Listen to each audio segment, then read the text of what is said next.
This is That Talking Podcast. I'm JJ Starr. And I'm Downtown Andy. Welcome. How are you, Andy? I'm good. How are you? Oh, I'm doing just great. We had a nice little Tuesday night together. Oh, we certainly did. We did. It's not over yet. No, it's not over yet, but now we're on to the working part of it. Nice leisurely ride on the motorcycle. Very nice. Take a ride around the lake. Oh, yeah. As the sun sets. That's the whole reason I got it in the first place. It was very nice. Today was fantastic too, because it was like perfect weather for it. Perfect weather. We barely wanted to come home. But we had to come home. Yeah, we had to do this podcast. We eventually had to come home to do the podcast. But it's good. And here we are. Yep. So welcome, everyone. Thanks for dropping by and listening to us talk to each other. For those of you new to listening to us, we have some rules here at That Talking Podcast. Some simple rules. Rule number 1 is no judgment. We are not here to change each other's opinions. We're not even here to change anybody's opinion. We have our own opinions on many different things, and we respect the right to have those opinions. Absolutely. No matter what. Mm-hmm. No matter what. We have a lot of unpopular opinions, I think. I think we have a lot of unpopular opinions. I'd actually at some point like to unpack your opinion on the story you posted earlier. We can do that. Because, we I know you have your opinion, I have mine, but it all kind of comes full circle to, more or less the same opinion. Yes. So. But yes, so rule number 1 is no judgment. All opinions matter. All opinions count. You don't have to agree with it. We don't have to agree with each other, but we do have to allow each other to have those opinions. And no hypocrisy either. You can't say, all opinions matter, but then in certain cases, some do and some don't. That's Absolutely. Not cool. Absolutely. So rule number 2, nothing personal. Nothing. And no low blows. That doesn't mean we're not, reading you our John Deere letter. It's, nothing personal. No, nothing personal. No low blows. Exactly. No cheap shots. Because no insinuation of, ulterior motive. Exactly. And that's just it, is that we are married. We have to live with each other afterwards and everything. And I think that, people have a tendency that if you disagree with them, they're good. It's basically like a so's your mom situation. Yeah, it becomes a free for all. Yeah, and we don't do that. We are not here for that. We just naturally don't go that route because it's not in our. We're just not that kind of people. That kind of couple. We're not those people that would do something like that, and we try and encourage people not to be. To resort to that. That's just it. While we are not here to change people's opinions or color anybody's, beliefs or anything like that, we are hoping that eventually maybe the whole idea of civility will start to rub off on people. We've had some downloads, You and I have people other than us have listened to this. Hoping for that for, quite a long time now, and I'd like to think in some small degree it's worked. But you gotta hold on to hope. Yeah. Yeah. So rule number 1, no judgment. Rule number 2, nothing personal. And of course, the pinnacle of all rules, the rule of rules, rule number 3. Don't be a dick. Don't be a dick. Simple as that. And what do we mean by that? No interruptions. No interruptions, no vetoes, no changing the subject, this is a conversation. It's going to go sideways at some point, but we're going to try and keep it on track. Because what do we love so much? We love venting. We love the sound of our own voices. Not even that. I always feel better when I've unloaded. It doesn't matter what it is or who it's to. We literally just did it an hour ago. Yeah, I'm familiar with your unloading. Wow. I am. But Get the kids out of the room now. Listen, it's got a warning on it. Yeah. Listen, not to go blue or anything, but you and I come home after a day and we vent. Real quick. And then we're done. If the kids are anything like we were at that age, they're going to be listening to this no matter what. Oh, yeah. And if the parents are anything like we were at that age, they're not going to give a shit about that explicit sticker on it. Oh, man. But yeah, so... Let's dive right in. You wanted to talk about leisure. Yes, we are here to talk. And yeah, taking that nice ride today around the lake and, sort of having the day because I don't go to work on Tuesdays. And it's been insinuated Mm. that on days when I am home, that I am like a lady of leisure. I'm not. But we've thought about that because I don't want to say we've had arguments about what is the appropriate way to spend one's days off and one's downtime, because we do have vastly different ideas of what we do with that time off. I will admit right here and now, with anyone who's listening, that I have had to condition myself to be okay with the fact that days off don't have to be spent doing a million and one chores or constantly exerting yourself. Because prior to that, I was conditioned to always feel like I could never do enough. Yeah. No free time was to be used for leisure, or not even that it was to be not to be used for leisure, but more was expected of me during my leisure time. I feel like I can understand that. I absolutely understand that, but I think that I want to believe that I'm not alone in this, and I really don't think I am. That I want to say that over the last several years of my life, I have seen just an influx of normalizing downtime, of normalizing the idea that, the hustle is not everything, period. It's just not. It doesn't have to be. It was an awful way to live. Yeah. It was an awful thing to have to come home to and kind of the perpetual walking on eggshells. Yeah. And again, I've conditioned myself to take more of your perspective with it, because even in the back of my mind over the last 2 years, I thought to myself, oh my God, there's going to be that one day where she comes to me and says, like, why didn't this get done? And what are you doing? And why aren't you? And then I have to remind myself that you're you and not somebody else. Yeah. And that it's okay to just spend a day taking care of yourself, which I essentially was not allowed to do prior to this. However, you have, as my husband, you have on more than one occasion, pointed out to me the idea that you believe that I could do more. It's not even just you. I harbor this feeling that everybody could do more because of what I've been exposed to. I have been exposed to so many people who always imply that I can and should be doing more with what I have. I think that's terrible. And, a lot of times the job that I would do, regardless of what it was, would be criticized to no end because it wasn't to the expected standards of whoever implied that I should be doing more with my leisure time. That's stupid. You have taught me that there's nothing wrong with reserving your leisure time for yourself. Yes. And that's the perspective I take on it now. I'm not a big proponent of, why do today what you can do tomorrow kind of a thing. I'm not a procrastinator.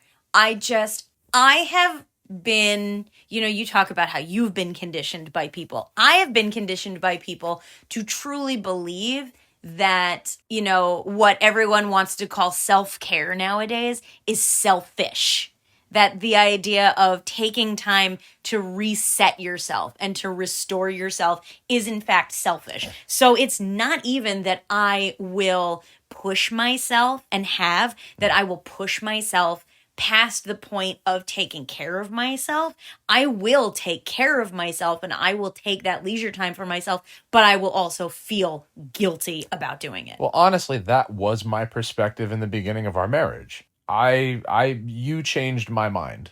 Well, I think that that's lovely. Thank you. Just for the listeners, excuse me for interrupting. It's not like she doesn't do anything. She actually does quite a bit. I just don't see all of it. Thank you. I also don't, I've never been one to call attention. I mean, this was part of something that we were talking about earlier today. I am not one to call attention to the things that I do just because I do them. No, I'll call attention to the things that you do. You call attention to the things that you do also.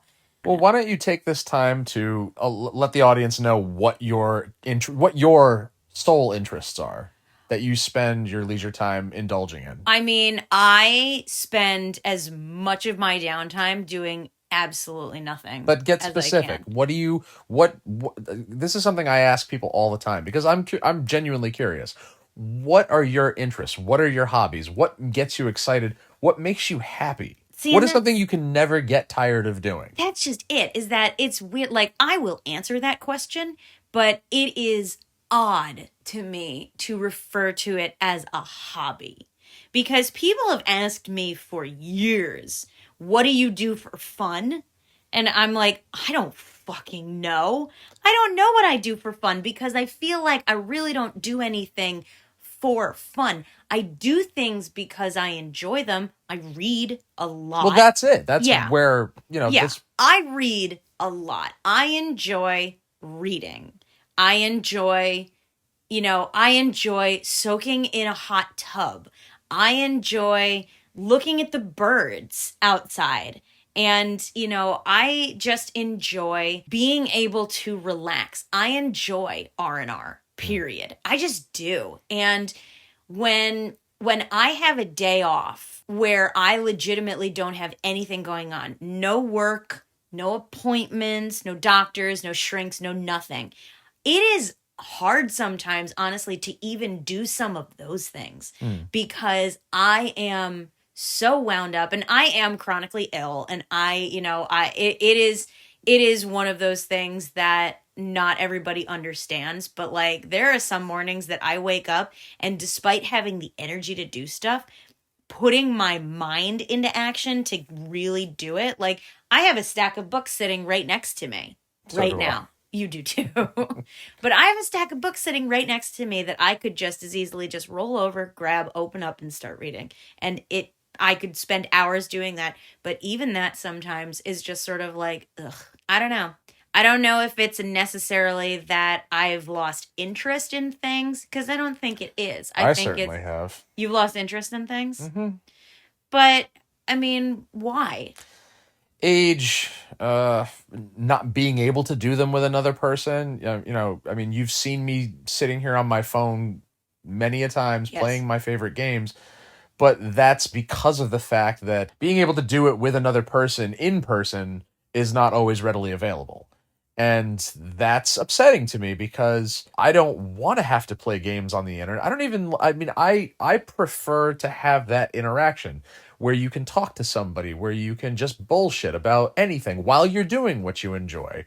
Because, that is way more entertaining to me than sitting here with my, face buried in my phone. At the same time, ironically, I think that of the two of us, you spend way more time on your phone than I do. My whole life as an artist and as a creative is online. It's all on social media. It's all on websites and everything. I'm out there doing as much as I can, but even that has fallen off because it's such an energy suck some days.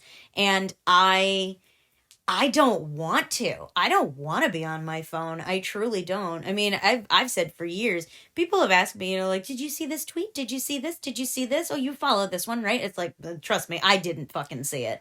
I just started muting everything because my phone constantly going off just got so annoying. Chats with my bands, chats with my family, chats with, groups of coworkers or friends or whatever it happens to be. And that's why I'm so attached to the phone, because as you've noticed, I've taken my hobbies and essentially turned them into businesses.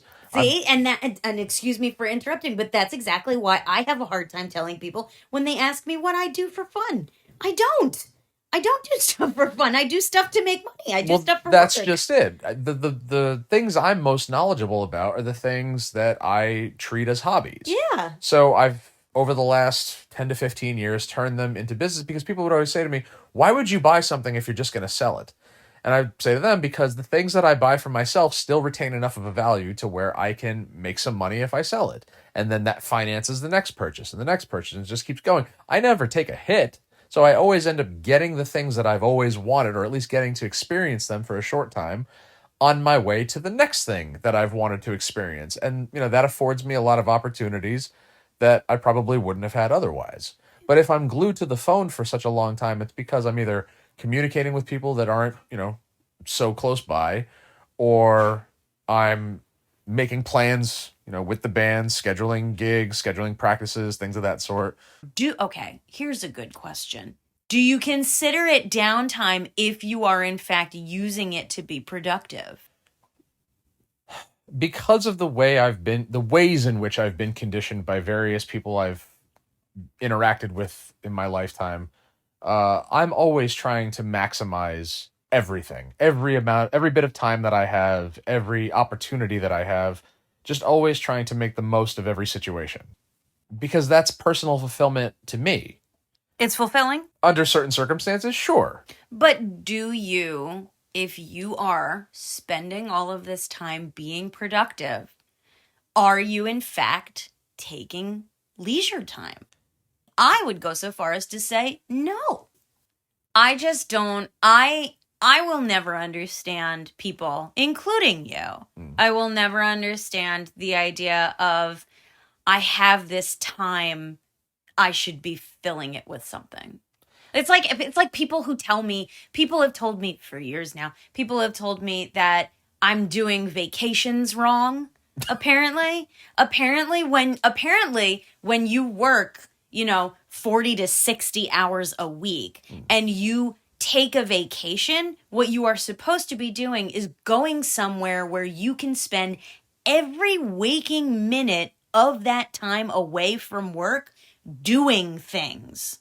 I booked a trip to Aruba, and the travel agent says, "Why would you want to go there? There's nothing to do."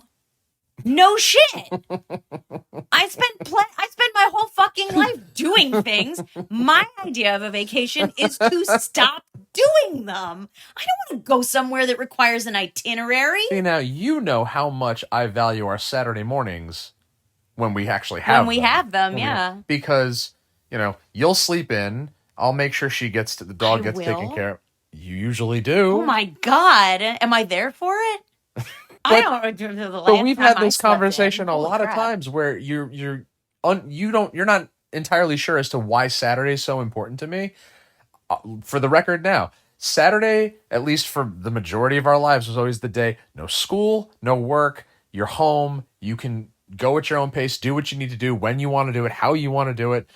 Even when I was a kid, I would get up as early as I could possibly get up on Saturdays because I had to see all the cartoons. Sure. With the premiere episodes, I had to get my cereal. I had to get comfortable. And once Soul Train came on, it's okay, well, now what am I going to do? See, and that's just it. When Soul Train came on, we were told to do chores.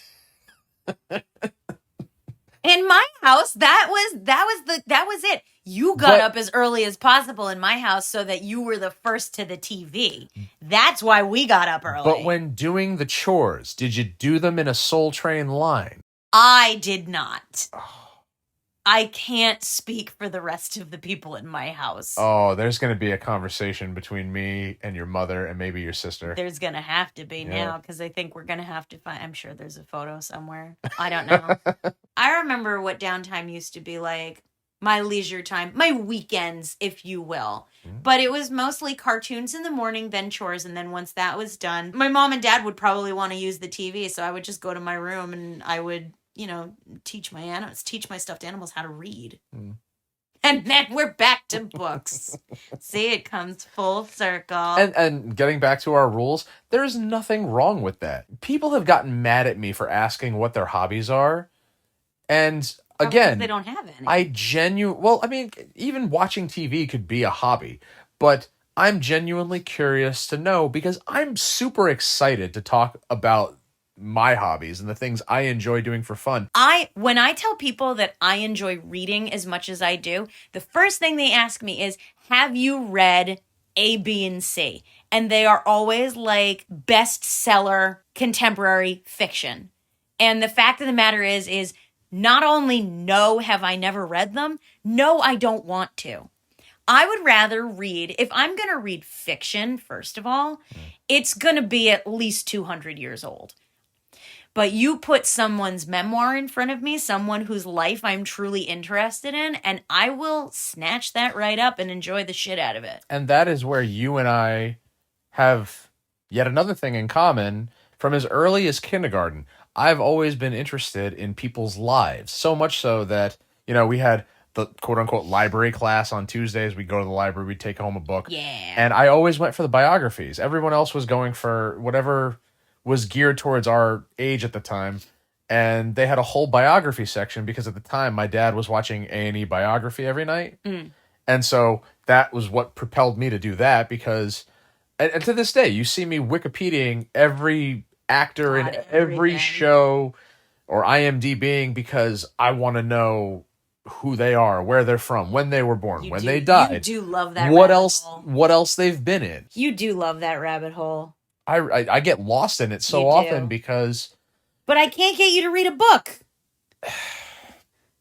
Because people's lives interest me. I can't really explain it any better than that. It's just something that excites me to... I say this... I don't know if I say this to people as much as I say it to myself, but a lot of people that I look up in that manner, I'm more interested in the person than the characters they portray. Yeah. And I, more often than not, couldn't care less. I will sit here and let you talk at me about things that I, one, don't understand. I really don't have that much interest in. And I sort of will sometimes, I admit, let you talk in the hopes that eventually something will catch me. And every once in a while it does. Every once in a while you do something or you say something that I find intrinsically fascinating for one reason or another, and I am suddenly hooked. We both do that. Yet another thing we have in common. It's probably why we work so well together. It's still going. Still going strong. But you've mentioned losing interest in things. Have you gained interest? Have you gleaned new interest? Oh, absolutely. Yeah, like what? Like competitive Yu-Gi-Oh! But is that an interest that you have gained? Because it seems like you've always sort of had it. You remember how long I had said to myself, man, I'd really love to get back into going and playing with other people. But there's a really competitive scene behind it. And I played with friends until I realized there was this scene. And it's basically it's a money game now. People are playing for money and prizes and things of that nature. So it's not so much about the game itself anymore as it is about what you can make off of it. And so I took a nice long break because that's not the kind of game I want to be playing. And I missed it to the point because, I really got a kick out of interacting with people I'd never met before, doing this thing that I've always loved. And you've been enjoying it. I mean, I don't like losing all the time, but I still take a lot of enjoyment in the nostalgia of it.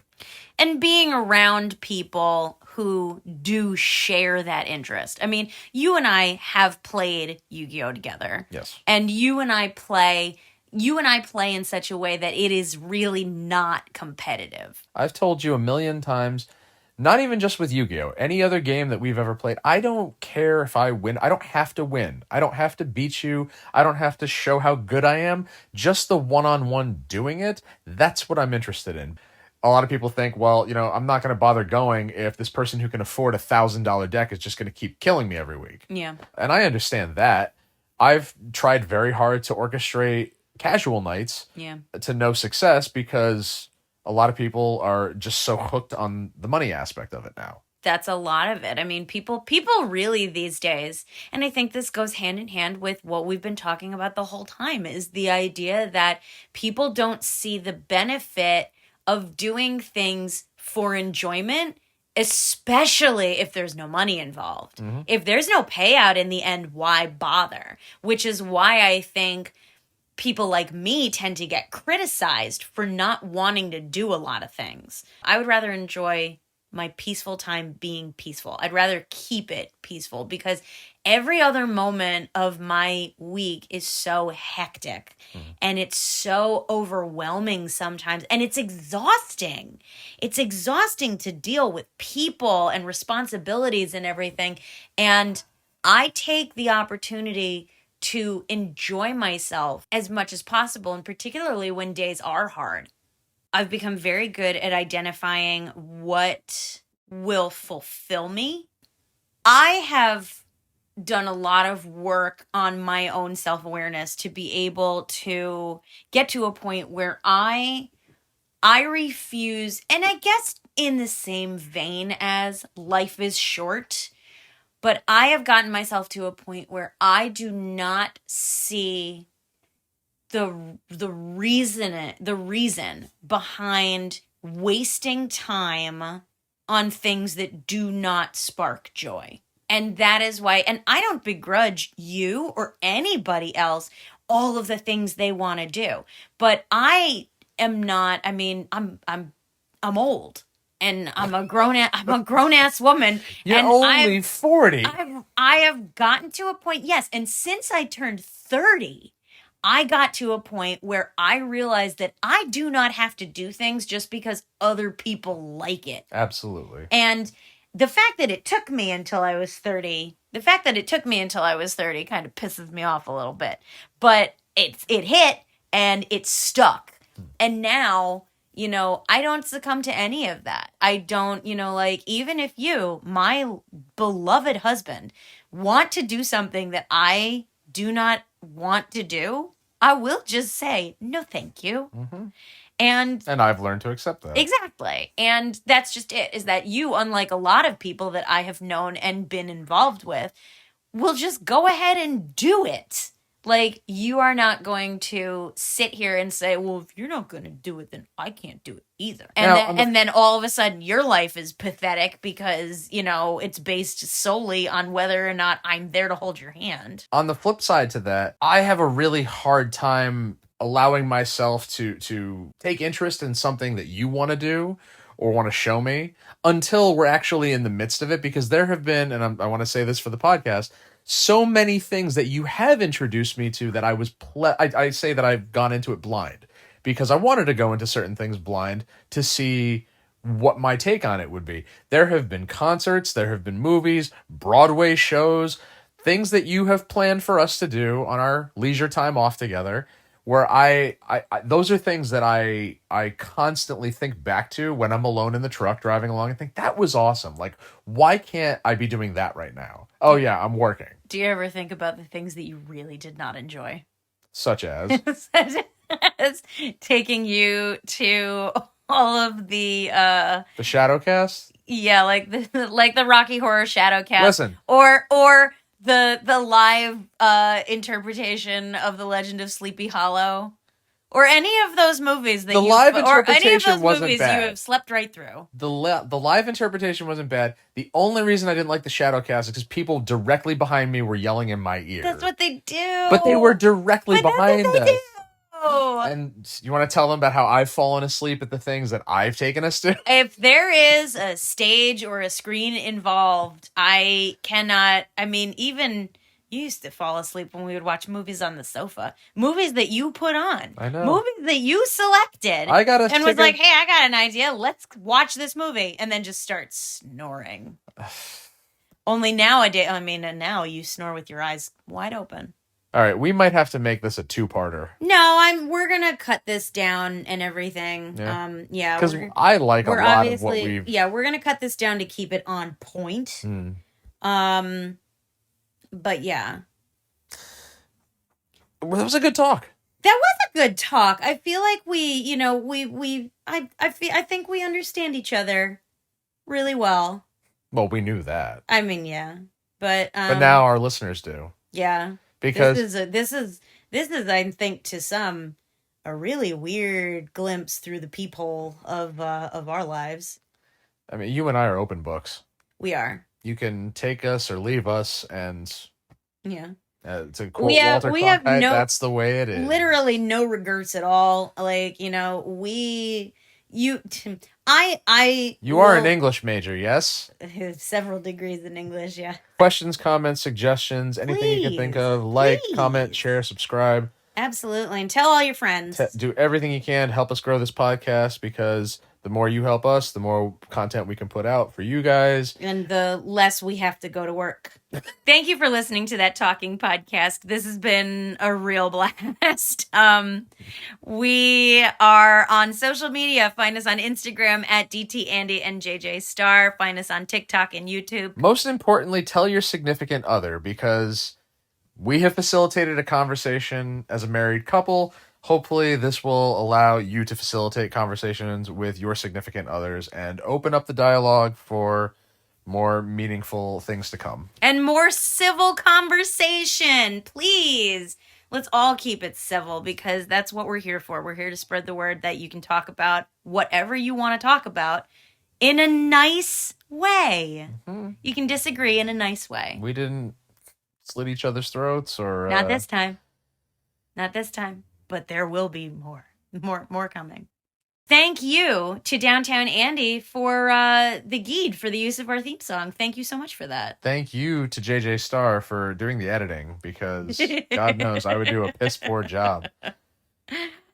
Thank you to everyone else for listening. And until next time, I'm JJ Star. And I'm Downtown Andy. And we'll talk to you later.